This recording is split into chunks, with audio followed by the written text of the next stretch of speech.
전도서 4강을 시작하겠습니다. 이번 수업은 녹화 수업으로 진행을 합니다. 지난 시간하고 남은 게 한 50분 정도 남아 있던데 오늘 그 부분을 강의하고 내일 저녁에 5강을 이어서 하도록 하겠습니다. 그래서 먼저 이 강의를 듣고 내일 하면 제가 내일 양을 어느 정도 해야 할지 알 수 있기 때문에 오늘 일단 녹화로 진행합니다. 기도하겠습니다. 사랑이 많으신 하나님 아버지, 저희들에게 이렇게 하나님의 말씀을 배울 수 있는 기회를 주시고 또 공부할 수 있는 시간을 주심을 감사함을 드립니다.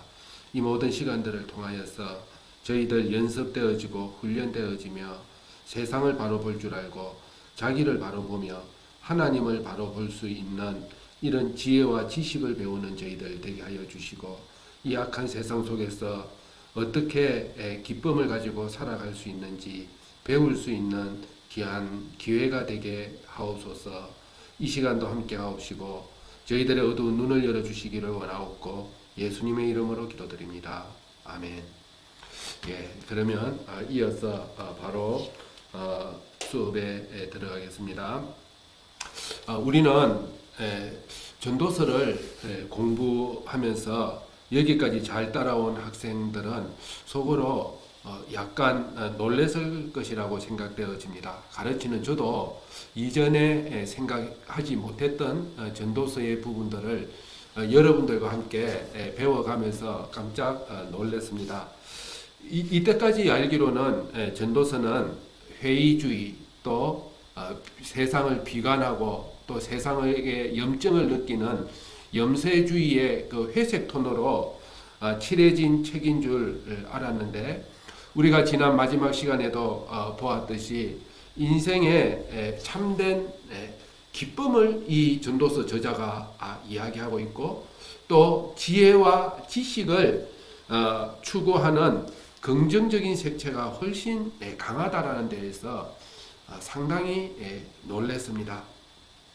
그리고 또 놀랬던 것은 이 책이 21세기를 살아가는 오늘 우리들에게 놀라울 만큼 딱 들이맞고 어울리는 꼭 필요한 말씀이라는 사실에 대해서 또 한 번 놀랐습니다. 오늘 세상에 허무주의가 판을 쳐서 특별히 우리나라 같은 경우에는 자살률이 아마 그 젊은 사람들 세계 그 OECD 국가 중에서는 1위로 알고 있고, 그리고 출산을 피하고 결혼을 피하며 그냥 내일에 대한 희망을 잃어가는 이 시대에, 또 가난한 그 시간제 노동자들의 그 고역들, 또 쾌락주의에 빠지는 이러한 시대에, 그리고 무엇보다도 만물이 고통을 당해서 부르짖고 있는 이 마지막 때에, 그래서 더 이상 견디지 못하고 만물 곳곳에서 막 고통하고 부르짖는, 하나님의 정한 질서를 떠나가지고 부르짖는 소리가 우리 귀에 쟁쟁한 이 시대에 우리는 어떻게 살아가야 하는지를 이 책을 통해서 배운다는 사실에 대해서 깜짝 놀라게 됩니다. 하지만 아쉽게도 전도서가 지금 거의 다 끝나가고 있습니다. 우리가 일주일 동안 지냈기 때문에 지난 시간에 배웠던 거 우리 얼른 한번 돌아보고 그리고 오늘 여러분들 받은 강의 안에 이어서 하도록 하겠습니다. 잠시만요. 강의안을 띄우겠습니다. 강의안 떴네요. 그러면 제가 좀 작아져야 되니까 한쪽 구석에 그러면은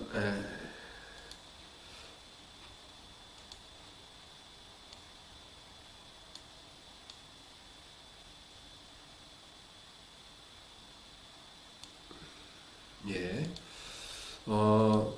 우리가 지난 시간에 어,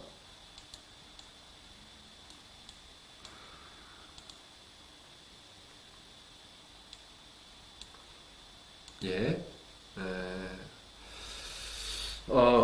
그 헤아레의 인생이 2장이었습니다. 하는 모든 일이 의미 없는 수고의 반복이고, 그리고 노력해도 비뚤어진 것을 우리가 곱게 할 수 없고 채울 수도 없고, 또 세상의 지혜로도 이 문제를 풀 수 없다면은 모든 것을 포기하고 그냥 쾌락 추구에 빠져볼까 하는 질문을 던지고 있다라고 했습니다. 그래서 이 전도자는 왕으로서 세상 누구보다도 쾌락을 다 시험적으로 자기가 추구해 보았다 그랬습니다. 그리고는 길게 이야기하지 않고 그것도 헛되고 답이 아니라고 하는 것을 우리가 보았습니다. 그래서 인생의 쾌락의 추구는 미친 짓이고 바보 짓이다라고 우리 지난 시간에 보았습니다. 하는 모든 것은 미친 짓이고 그리고 바보 짓이라고 했습니다.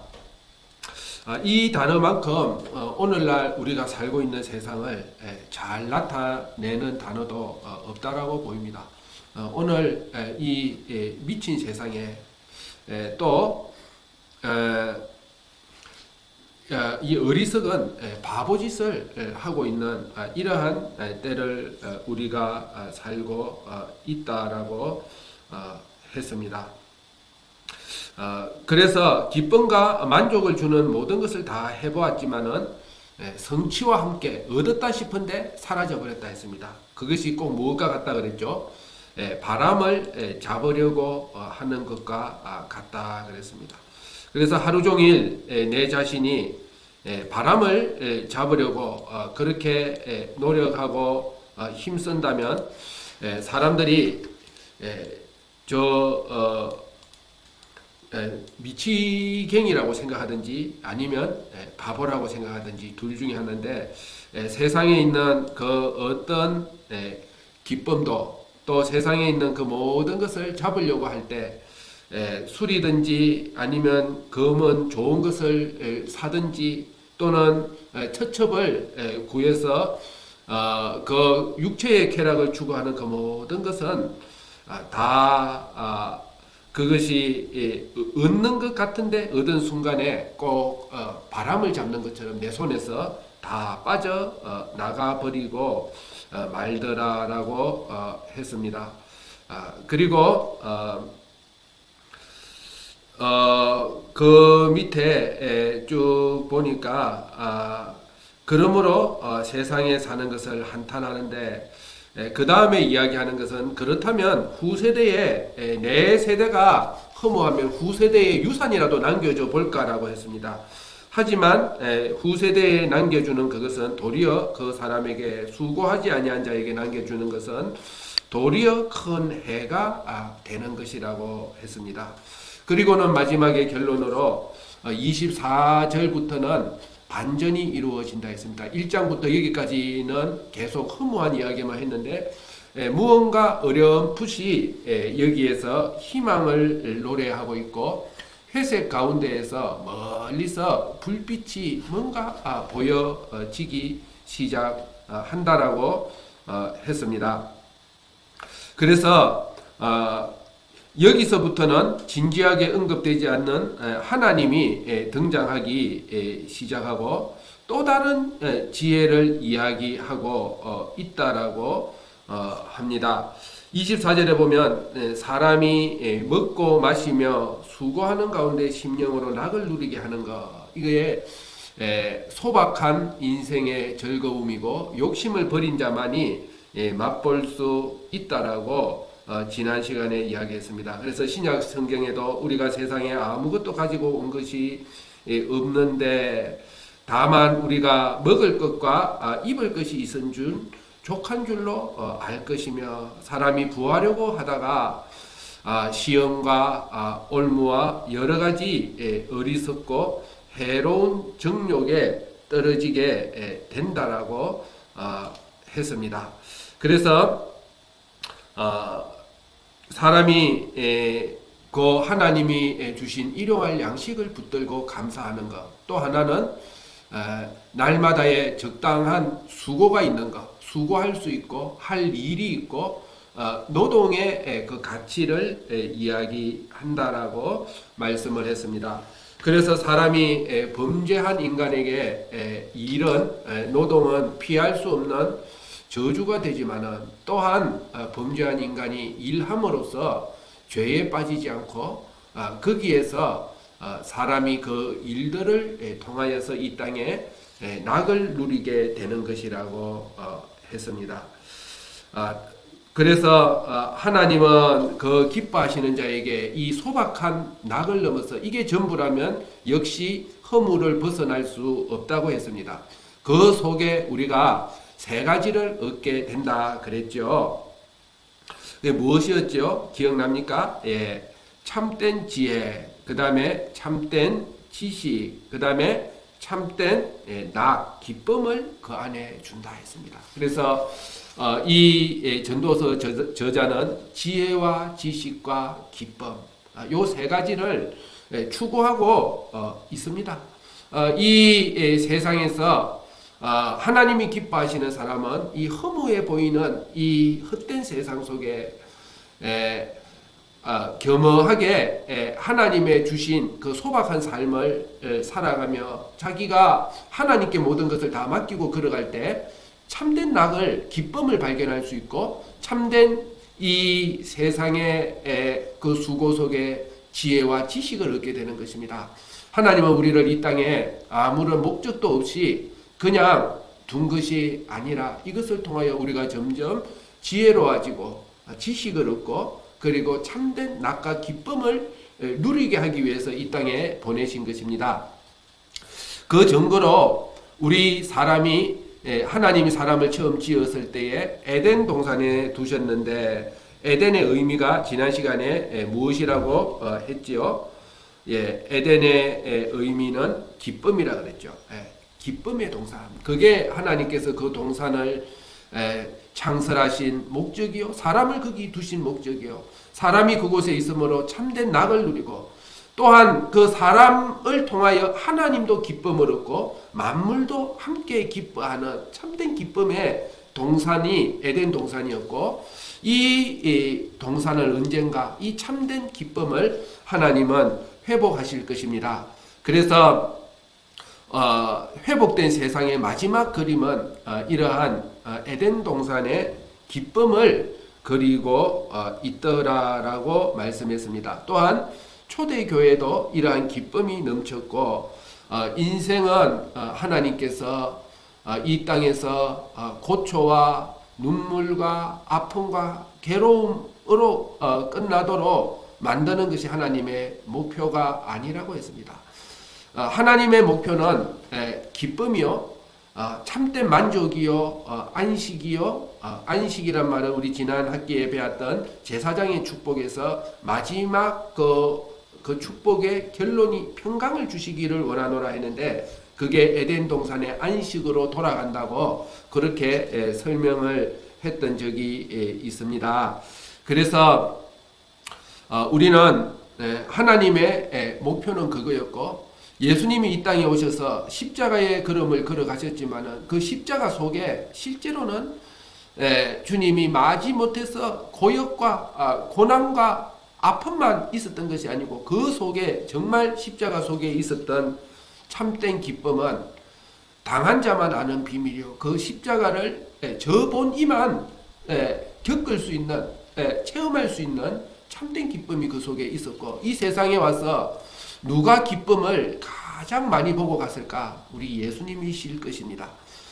예수님은 이 세상에 있는 동안에 그 십자가 속에 참된 기쁨과 만족을 누리셨던 것입니다. 하지만 반면에 죄인에게는 자기가 육체의 욕심과 쾌락과 땅의 지혜를 써가지고 하루 종일 수고했지만은 아무 남는 것이 없는 노고, 이익이 없는 그 노고에 시달리다가 열매 없이 아무것도 남는 것 없는 그 인생을 살았지만은 잡은 것 같았는데 빈손되는 그러한 노고를 주신다라고 했습니다. 그리고 죄인이 쌓아놓은 그 모든 것을 하나님께서 기뻐하시는 자에게 주는데 그것도 헛되다고 하는 그 이유를 제가 마지막 시간에 설명을 했습니다. 죄인이 쌓아놓은 그 모든 것이 결국은 헛된 것인데 그 헛된 것을 나한테 주셔도 그것은 결국은 헛될 수밖에 없다라고 했습니다. 그래서 참된 위로와 참된 성공은 이 세상의 헛된 것으로는 채워줄 수 없다라고 했습니다. 그러기에 예수님이 말씀하시기를 주님과 주의 복음을 위하여 잃어버린 자는 이 땅에서도 주기는 준다 했습니다. 안 주는 것이 아니고 100배나 주지만은 핍박을 겸하여 주셔서 그것이 헛된 줄 알고 아무것도 아니요. 거기에 정을 두지 아니하도록 하시고 진짜 그 보상, 보험, 위로는 무엇이라고요? 내세에 영생을 받지 못할 자가 없느니라는 그 말씀 속에 있는 것입니다. 그러기에 죄인이 쌓아놓은 그것을 하나님이 주셨다 해도 그것이 내게 어떤 의미가 있거나 만족을 주지 못하고 결국 제 마음도 그 모든 것은 헛되다라는 거기에 동의를 하게 되어집니다. 그러면 오늘 강의한 3장으로 넘어가겠습니다. 여러분들 성경을 펴놓으시고 함께 해나가도록 하겠습니다. 3장은 아주 중요합니다. 전도서를 우리가 이해할 때 1장에서 3장까지가 아주 중요해요. 그리고 4장부터 10장까지 거의 끝까지는 이 1장에서 3장까지의 이야기를 예를 들어 반복하고 있거든요. 그래서 3장까지 아주 기초가 되고 잘 이해하는 것이 중요합니다. 3장은 우리가 전도서 중에 상당히 좋아하는 이야기가 나와 있습니다. 때와 시간에 대해서 이야기를 합니다. 많은 사람들이 외우기도 하고 또 전도서 중에 그나마 설교되는 부분들 중에 하나입니다. 전도서를 무작정 비관적으로 염세주의라고 회의주의라고 이렇게 해석하는 것이 무슨 특허가 되는 것이냐. 전도서 속의 건설적인 요소는 지나치게 무시하고 이해하려는 시각에서 많은 해석자들이 이 부분도 비관적으로 이해하려고 해왔지만은 그러나 이 단락은 앞장 말미에서 시작된 어려운 풋한 좀 전에 했던 거 있잖아요. 앞장의 24장 끝부분에서 어렴풋하게 보여주는 인생의 소박한 낙, 그 속에 우리가 얻을 수 있는 세 가지 하나님의 손길이 보이는데 그 인생의 참된 낙과 지혜의 가능성에 대한 주제가 더 발전이 되어지는 긍정적인 내용으로 보아야 하며 이후 내용의 기초를 이루는 중요한 부분입니다. 그러면 이 3장의 제목을 제가 시간 속에 있는 때와 시간 속에 있는 하나님의 뜻과 우리를 이 시간 속에 이 헛된 세상에 두신 하나님의 선하신 의도가 있습니다. 그리고 그것을 뛰어넘어서 시간이 끝난 다음에 하나님의 심판 또는 보응을 이 3장에서 이야기하고 있다라고 제목을 정했습니다. 크게 그러면은 이 3장은 두 부분으로 나누어지겠죠. 그렇죠. 두 부분으로 아마 나누어질 겁니다. 1절에서 15절에 보면 때와 시기 안에 있는 하나님의 광대한 뜻 또는 하나님의 광대함보다는 이게 더 나을 것 같아요.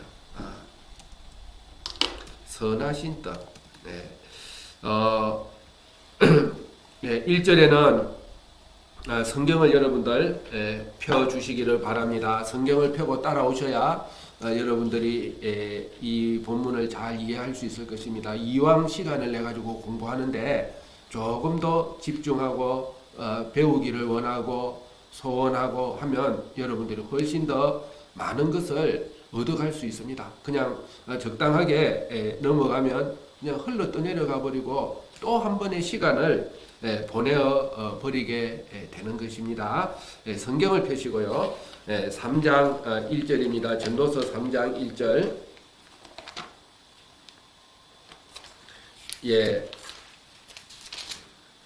천하의 저는 그 개역 성경을 보고 있는데 여러분들 개정을 봐도 상관없습니다.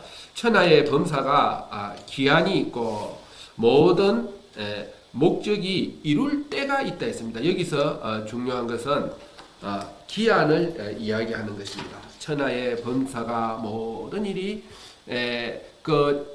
기한이 있고 하나님이 그 사람이 하고자 하는 것 또 선택하는 그 일에 때가 있게 하셨다는 것입니다. 그러므로 우리가 이 헛된 세상에 사는 동안에 기한과 때의 영향 아래 있는 것입니다. 이거를 잘 활용을 해야 합니다. 우리는 공간 아래만 있는 것이 아니고 시간 아래 이 세상에서 살고 있고 이 시간이 우리 삶에 얼마나 중요한지 모릅니다. 전도자가 지금 그 이야기를 하고 있습니다. 그래서 흔히들 말하기를 사람의 성공은 어디에 달려 있다고요? 그 시간 활용에 달려 있다고요. 시간을 어떻게 쓰느냐에 따라 우리 짧은 인생이 성공하느냐 실패하느냐가 달려 있다라고 흔히들 이야기합니다. 해 아래 인간의 수고가 유익이 없고 헛된 또 다른 중요한 이유는 무엇이냐? 사람이 시간을 잘 쓰지 못해서 시기와 때를 정확하게 맞추지 못하기 때문이라고 시작하고 있습니다. 2절에 보니까 2절부터 8절은 한 묶음이고 때가 있다라는 14가지의 서로 상극적인 범사 또는 사람의 선택하는 일의 목적이 예로 들고 있는데 이 14가지 안에 인간 활동의 모든 범위가 망라되어 있다라고 볼 수 있습니다. 저자는 의도적으로 이 14가지 예를 통해서 인간의 만사, 사람이 선택할 수 있는 날 때부터 죽을 때까지의 모든 일을 여기에 넣고 있습니다. 흔히들 이 하나하나에 상당히 재미있으니까 주목하고 싶은 유혹을 느끼고 이게 무슨 의미다 하고 그렇게 해석하고 싶고 그렇게 설교하고 싶은데 각각의 대조를 선하거나 악한 것 등으로 극단적 이분법 안에서 교훈을 하든지 이 예들의 배열 구조에 대해서 지나치게 우리 시선을 두는 것은 이 책을 이해하는데 별로 도움이 안 됩니다. 저자의 메인 포인트를 놓치게 될 위험이 있습니다. 우리가 이 14가지를 그냥 묶어가지고 이렇게 생각하는 것이 좋습니다. 저자는 아무런 해석 없이 그저 인간 만사는 모두 다 시간 아래에 있다 하는 것, 때와 기한 아래에 있다 하는 이게 중요하다고 가르치고 싶은 것입니다. 그래서 이 14가지는 그냥 펄짝 뛰어 넘어가고 싶습니다. 왜냐?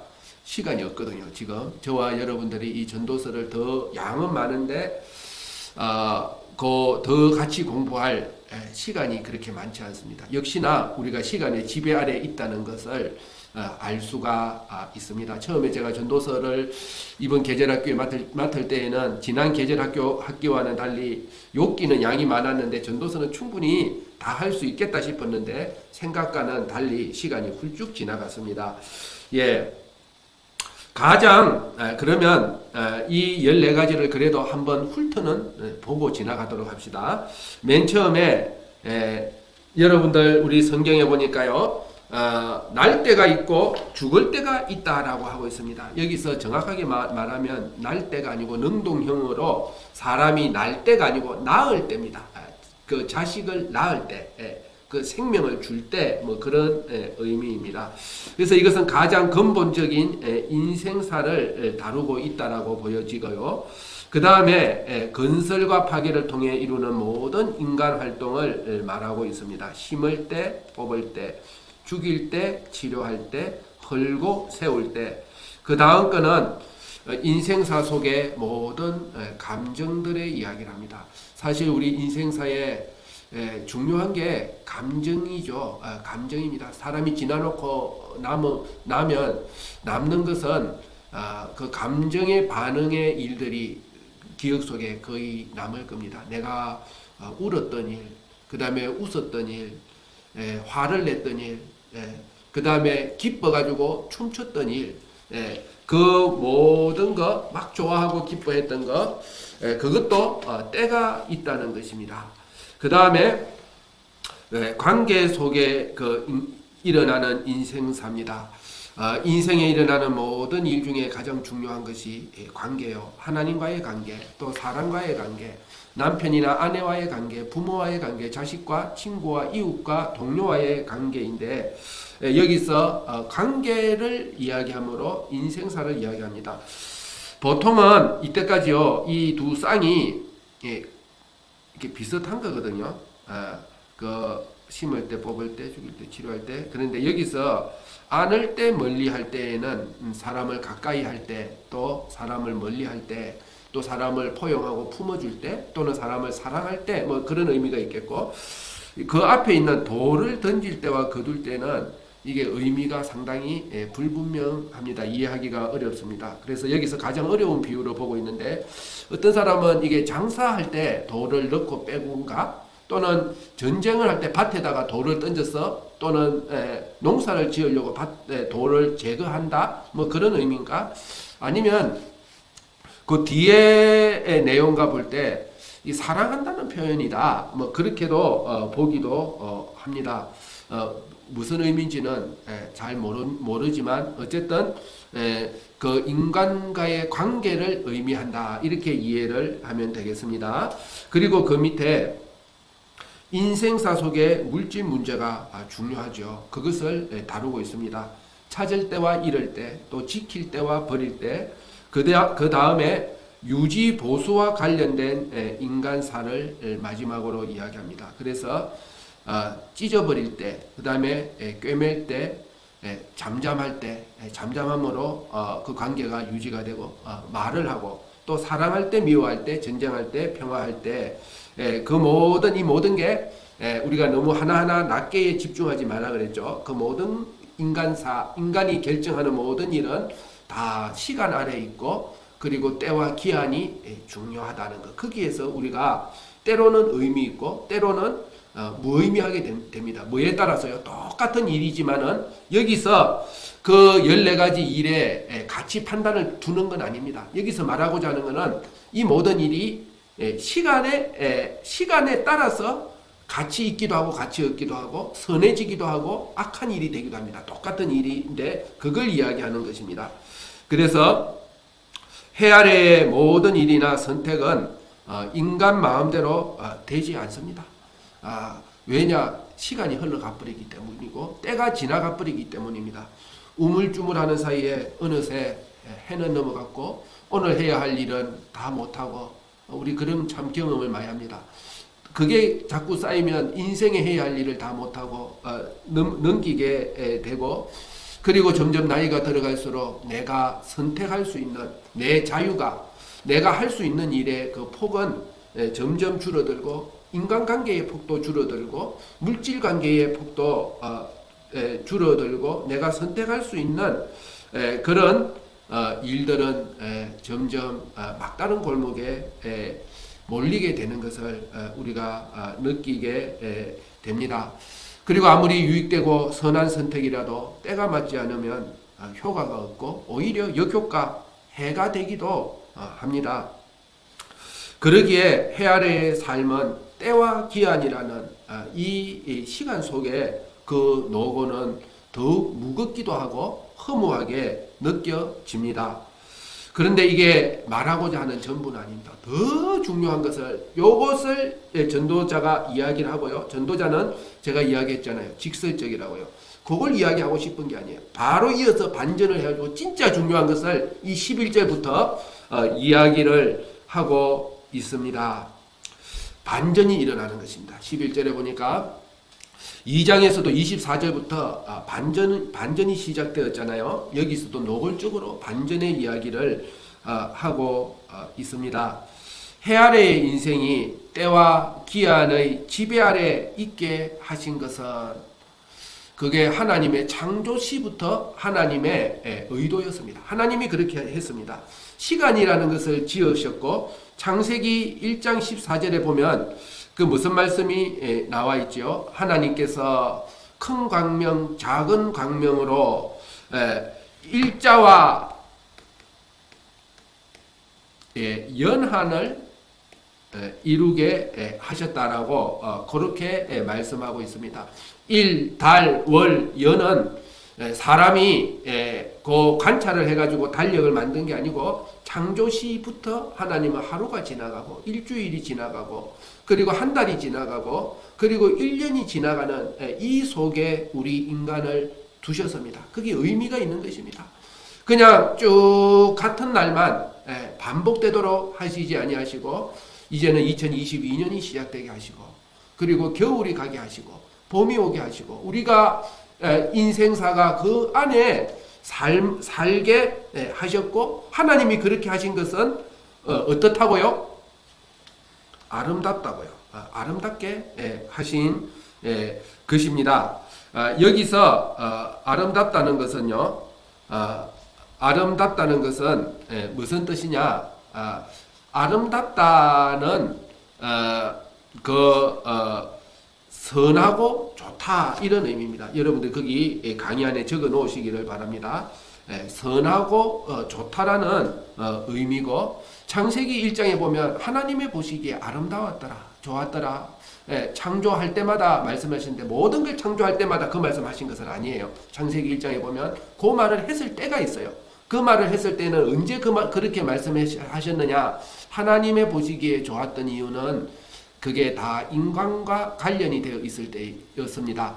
그래서 이것을 지으시고 인간에게 유익이 되어질 때, 직접적으로 인간에게 유익이 되고 인간에게 좋아질 때 하나님이 그 말을 붙여놨어요. 하나님의 보시기에 좋았더라, 아름다웠더라 이렇게 말씀하고 있습니다.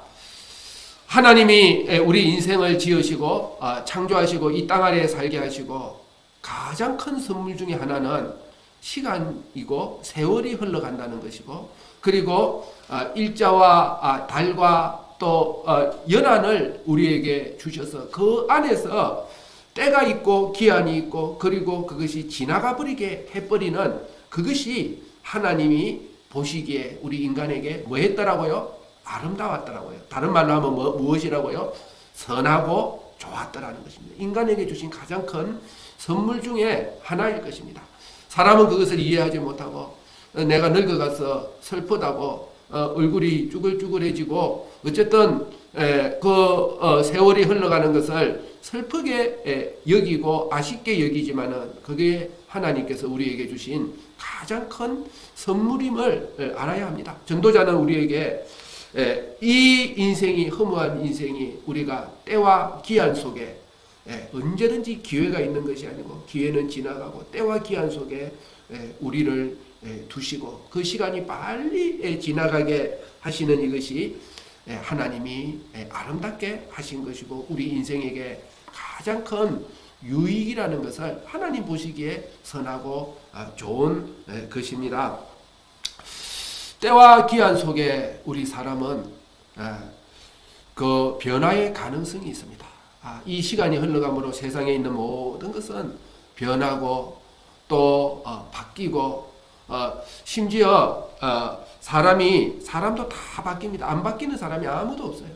그 외모만 바뀔 뿐만 아니라 사람이 가장 안 바뀌는 것이 그 입맛이래요. 사람이 그 미각이 가장 안 바뀌는데 그런데 내가 저걸 어떻게 먹냐 싶은데 어릴 때에는 그런데 그 나이가 들어갈수록 그게 맛있어지는 미각도 바뀌고 그리고 그 옷 입는 스타일도 나이가 들어갈수록 바뀌고 또 심지어 여성을 바라보는 눈, 남성을 바라보는 눈, 그 제가 젊었을 때 총각 때 이런 여성이 참 예쁘고 아름답다라고 보이던 그런 눈들이 나이가 들고 나면 또 다른 모습으로 이렇게 보여집니다. 그래서 사람이 성격도 바뀌고요. 또 잘할 수 있는 것도 바뀌고, 그보다 더 놀라운 것은 사람의 성품이 변해가고 그 하나님을 닮아갈 수 있는 변화의 가능성이 이 시간 안에 들어 있습니다. 사람뿐만 아니라 세상에 있는 모든 것은 이 하나님의 지으신 선물 안에 다 변화의 가능성이 있고 바뀌어가는 그것이 복일 것입니다. 돌멩이처럼 심지어 돌멩이도 시간이 가면 깨지고 모래로 변하고 흙으로 나중에 바뀌죠. 어쨌든 쇳덩어리처럼 땅땅하고 강팍하고 전혀 안 바뀐다면 그 인생의 복이 아닐 것입니다. 그 어린애를 보는 것이 우리에게 기쁨이고 행복인 이유는 아이는 그 속에 쑥쑥 커가고 자라가는 것이 보여지기 때문일 것입니다. 하루가 다르게 애가 말도 배워가고 또 기던 애가 자꾸 일어서고 하는 가운데 변화 속에 우리에게 기쁨과 소망이 있듯이 우리 모두는 이 시간 안에 변화의 가능성이 있기에 그게 하나님의 선물이겠고, 또 이 때와 기한이 있다는 데 대해서 사람은 경성하게 되고 열심히 있고 또 용기를 다시 가질 수 있을 것입니다. 오늘 아무리 실패해도 우리 유명한 그 바람과 함께 사라지다의 그 마지막 이야기처럼 내일은 내일의 해가 또 뜬다고요. 우리가 오늘 아무리 그 낙심돼도 하룻밤 자고 나면 훨씬 더 치료가 되고 또 일어날 용기가 생깁니다. 하루가 안 되면 이틀 사흘 지나가면 언제 그랬냐는 듯이 다시 일어나게 되고, 그리고 새해가 되면 우리가 2021년 지나간 해에는 어떻게 했더라도 사람 마음이 전부 다 그렇거든요. 22년도에는 내가 올해에는 뭔가 변화되어 보고 열심히 해보겠다는 이런 새로운 각오가 생기고, 또 한 달이 지나고 그 다음 달에는 이번 달에는 내가 이런 계획을 세워서 이것을 해보겠다고 어쨌든 그런 마음이 생깁니다. 사람이 이 시간이 흘러가지 않고 때와 기한이 변하지 않으면 아마 악마가 될 거예요. 게으르고 그리고 새로운 소망이 없고 이 땅에서 영원히 이 모습으로 지낸다면 사람은 점점 강팍해져 가고 점점 악해져 가고 배워가는 것은 자기 중심의 그 사람이 강팍해서 속에 돌멩이만 꼭 가지고 있는 바위덩어리만 가지고 있는 이런 존재가 되어져 갈 것입니다. 그러기에 짧은 생애에 하나님께서 저와 여러분들에게 변화되게 하시고 또 시간 안에 살게 하신 이것이 얼마나 큰 복인지 모릅니다. 근데 기회는 많지 않습니다. 그 18만 돼도 사람은 노화가 시작된다고 합니다. 18, 19, 20살만 돼도 노화가 시작된대요. 그래서 그 탤런트들이 나와가지고 자기 미녀라고 아직 나이 든 것처럼 안 보인다고 막 그래도 25살만 돼도 자세히 보면 귀여운 맛이 싹 사라져요. 자기 혼자 있으면은 여전히 예쁜데 18살짜리가 그 옆에 딱 있으면은 벌써 자기는 아무리 몸부림을 치고 어떻게 해도 노화가 시작되고 벌써 머릿속에 기억하는 것이 다릅니다. 우리가 20대만 돼도 그렇고 30대가 되면 그렇고 더 심하고 이미 키 크는 것이 딱 멈추는 순간에 피부가 벌써 늙어가기 시작하고 또 자기도 모르게 흰머리도 조금씩 나고 소화 능력이나 이 모든 것이 옛날 같지 않습니다. 아무리 잘 먹고 운동을 하고 또 피부를 막 관리를 받고 해도 그거는 속일 수가 없고 우리가 거기에 대해서 아쉬워할 필요가 전혀 없습니다. 우리에게 주신 그 시간을 감사하며 열심히 있고 충성 있게 살아가는 것이고, 그리고 나이가 들어갈수록 훨씬 더 아름다워지는 변화가 우리에게 있는 것입니다. 그래서 얼굴을 막 꾸미려고 너무 지나치게 그렇게 하는 것이 그 구원의 과정 속에 딱 그 변화돼야 할 시점을 놓치게 되는 것입니다. 그래서 아무도 더 이상 나를 예쁘게 봐주지 않고 하는 그때에 벌써 속에서 그 열매가 연그러져 가는 그 좋은 때인 줄 우리가 알아야 되는 것입니다. 그 다음에 이 때와 기한 아래 또 이게 선하고 복된 이유는 무엇이냐? 사람이 기쁨이 있고 그 낙이 있고요. 그 2장에서 말했던 지식과 지혜를 얻을 수 있는 기회가 되기 때문입니다. 이 시간 속에 우리가 아까 2장에서 말했던 그 세 가지 지혜와 지식과 낙을 얻을 수 있는 것입니다. 그리고 이 때와 기회 일시적이라는 시간 속에 변하는 해 아래에서 인생이 자꾸 흘러가고 변하고 없어져가고 썩어져가고 죽어가는 속에 이게 아니다. 영원한 것은 어디 없는가 하는 영원을 사모하는 마음을 가질 수 있는 그 축복을 주신 것이 가장 결정적입니다. 그래서 하나님께서 올람이라고 영원을 사모하는 마음을 우리에게 넣어 주셨다는 것입니다. 그래서 이 시간 속에서 이 헛된 것에 사람이 더 이상 정을 두기보다 이것이 자꾸 변해가고 하니까 헛되다는 것을 안 믿는 사람들도 이 시간 속에서 살금살금 깨닫기 시작하는 것입니다. 그래서 영원을 사모할 수 있는 이 마음을 주신 것. 제가 아까부터 한 4개, 5개를 이야기했죠. 하나님이 해 아래, 우리가 시간 아래 살게 하신 그 선한 의도, 아름다운 것, 그 시험 내기 참 좋겠네요. 그래서 영원을 사모하는 마음을 가지는 축복이 있습니다. 여기서 영원이라는 것은 이때까지 나왔던 단어 헛되다, 또 해 아래, 때, 기한, 일시적인 이런 것과 상반된 의미를 가지고 있습니다. 궁극적으로 이 반대되는 의미의 단어가 여기 나온 것입니다. 영원을 사모할 수 있는 그것이 우리가 이 때와 기한과 시간 아래 사는 우리에게 주신 하나님의 선한 의도고 우리에게 주신 선물이고 좋은 의도라고 할 수 있습니다. 그러나 불행하게도 사람은 시간과 때 속에 행하는 하나님의 광대하신 일과 그 의도를 하나님이 발견하지 못하게 했습니다. 깨닫지 못하게 했다고요. 사람에게 지혜가 없고 눈이 가려워져 가지고 그 하나님이 그렇게 하셨다기보다 죄가 우리의 눈을 가리고 세상의 신이 우리 눈을 흐리게 만들었다고 신약에서는 그렇게 말씀을 하고 있습니다.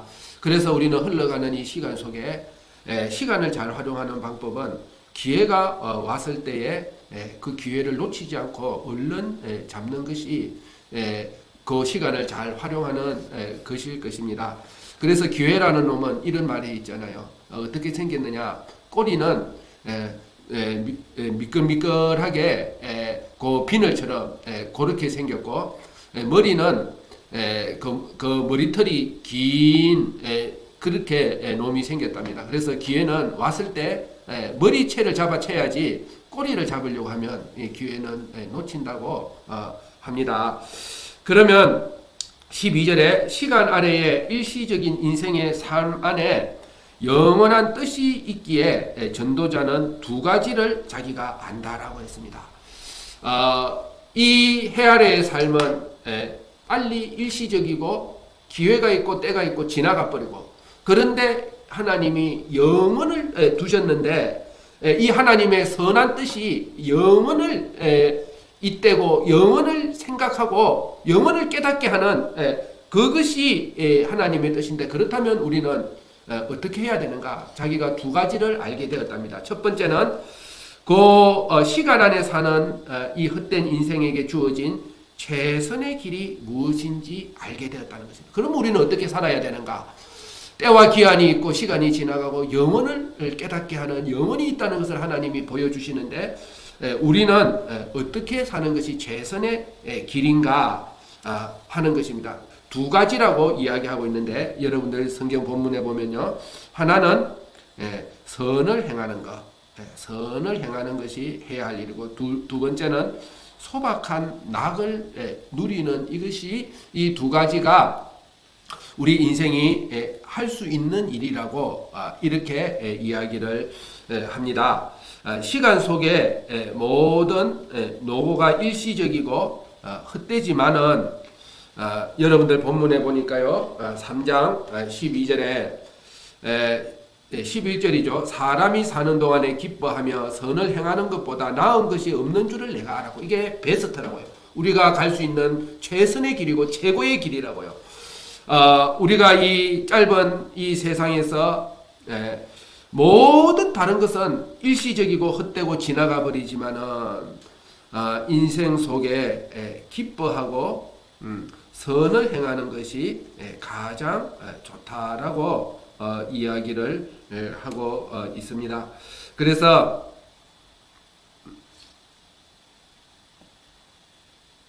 잠시만요.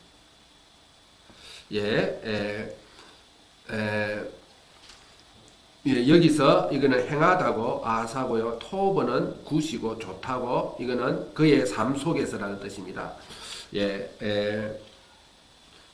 그래서 토버는 굿이고 선하다. 그 다음에 행하다. 아사는요. 그래서 이것을 의역해가지고 사는 동안 좋은 것을 경험하는 것이 좋다라고 이렇게 번역도 합니다. 아마 그 사람은 여전히 전도자가 그냥 쾌락주의, 회의주의라고 이 본문을 번역하고 싶어서 그렇게 했을 거예요. 하지만 요 히브리어를 선을 행하다라고 번역하지 않고요, 좋은 것, 토버는 좋다도 되고 선이란 뜻도 둘 다 가지고 있거든요. 그래서 사는 것 동안 좋은 것을 경험한다라고 이해한다면 많은 성경이 그렇게 번역하는 성경도 있어요. 앞에 기뻐하며 좋은 것을 경험한다는 것은 똑같은 의미가 두 개가 겹치는 그런 상당 부분 요것은 의미를 잃게 되는 결과를 가져옵니다. 그리고 다른 부분에도 아사토버 요거는 요렇게 연결이 돼 가지고 전도서 7장 20절 뿐만 아니라 또 구약의 전체에서도 아사토버는 선을 행하다로 이해가 됩니다. 또한 반대의 의미인 아사라아는요, 라아는 악이거든요. 그것을 악을 행하다로 전도서에서 계속 악을 행한다라고 말하고 있습니다. 그러므로 이 부분을 선을 행한다로 번역하는 것이 옳습니다. 그 말 하고 싶지 않았을 거예요. 이 도덕적인 것을 가르치고 싶지 않고 염세주의에 빠져 있다라고 가르치고 싶겠지만은, 하지만 이 아사토버는 선을 행한다로 보는 것이 가장 적절합니다. 그래서 이 빨리 흘러가는 시간 속에 우리가 해야 할 일은 무엇이냐? 선을 행하는 것이라고 전도서는 가르치고 있습니다.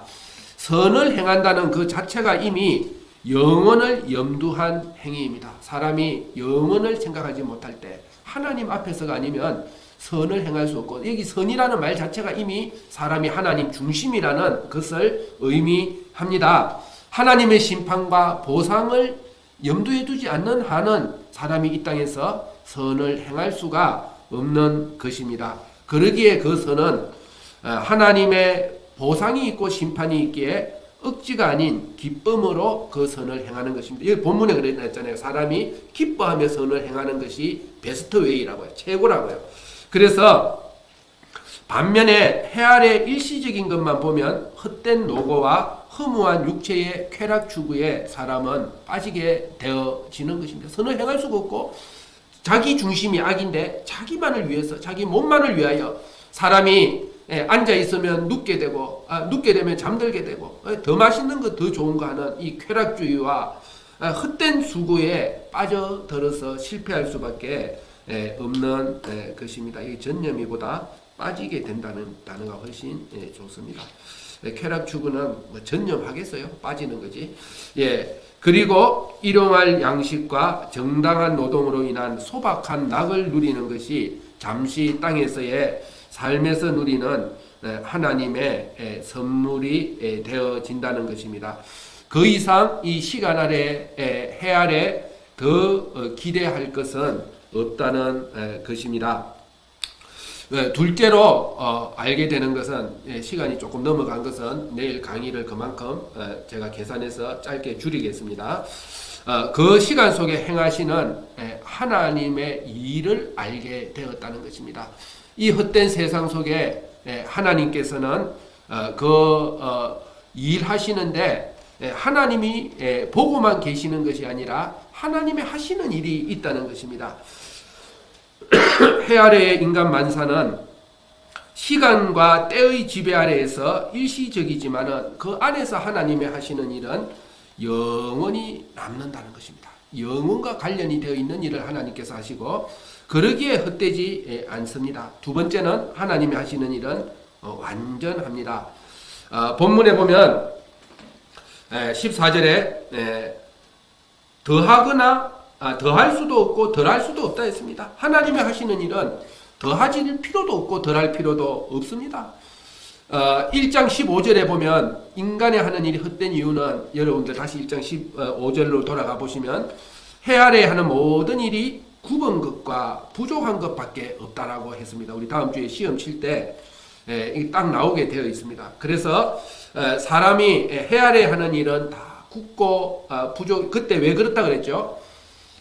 죄 때문에 그렇다 했어요. 사람은 죄 때문에 삐뚤어졌고 다 굽어졌고 그리고 그 정점에 도달하지 못하는 그 부족한 것밖에 없는데 그리고 더 안타까운 것은 이것을 굽은 것을 펼 수도 없고 그리고 채워넣어 가지고 그 정점에 도달할 수도 없는 것이 인간사인데 하나님의 하실 일은 굽지도 않고 모질하지도 않기에 더할 필요도 덜할 필요도 없이 완전하다는 것입니다. 그래서 하나님의 하시는 일의 이 영원성과 완전성을 통하여서 하나님은 이 시간 속에서 인간이 눈을 떠가지고 하나님을 바라보고 하나님을 발견하고 그 하나님을 경외하도록 만드는 이것이 하나님의 하시는 일입니다. 이 시간 속에서 인간이 하나님을 발견하고 하나님을 발견하는 것을 넘어서 하나님을 경외하게 만드는 것입니다. 나는 일시적이고 없어질 것인데 하나님은 영원하시고 나는 변화하는데 하나님은 변하지 않는 하나님. 나는 굽어 있는데 하나님은 완전하신 하나님. 이 허점투성이고 비뚤어진 모순덩어리 이 속에서 그 하나님을 바라보았을 때의 경외감 또 신비로움 두려움 속에 하나님을 경외하게 되는 것입니다.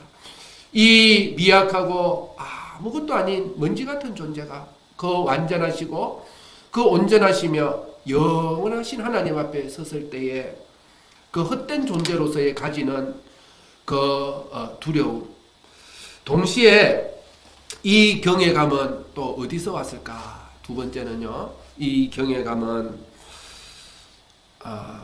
나도 하나님께서 가지신 그 영원성과 완전성을 잊기를 사모합니다. 나 이렇게 이 땅에서 일시적으로 짧은 세상에서 헛된 일만 하다가 사라지기를 원치 않습니다. 하나님, 나도 하나님처럼 영원하고 완전하고 온전한 존재가 되어서 영원히 남기를 원합니다. 이렇게 잊혀지고 이렇게 허무하고 바람같이 사라지기 원치 않습니다는 그 하나님을 향한 그 영원성과 완전성을 향한 사모함 속에 하나님을 경외하게 되어지는 것입니다. 그러기에 지혜서에서 뭐가 인생의 근본이라고요? 하나님을 경외함이 모든 인간의 지혜의 근본이요, 우리가 가야 할 길이요, 우리의 목표요, 우리의 소망이요, 온전하시고 영원하신 하나님만이 내 삶의 잣대요, 목표요, 소망이요. 요 안에 우리 헛된 인생의 이 짧은 인생의 모든 해결책은 그 안에 있고 그게 지혜요, 지식이요, 우리의 진정한 낙이 되어질 것입니다. 오늘도 그 하나님을 경외하며 사모합니다. 오늘 강의는 이것으로 마치고 우리 내일 저녁에 이어서 하도록 하겠습니다. 수고 많으셨습니다.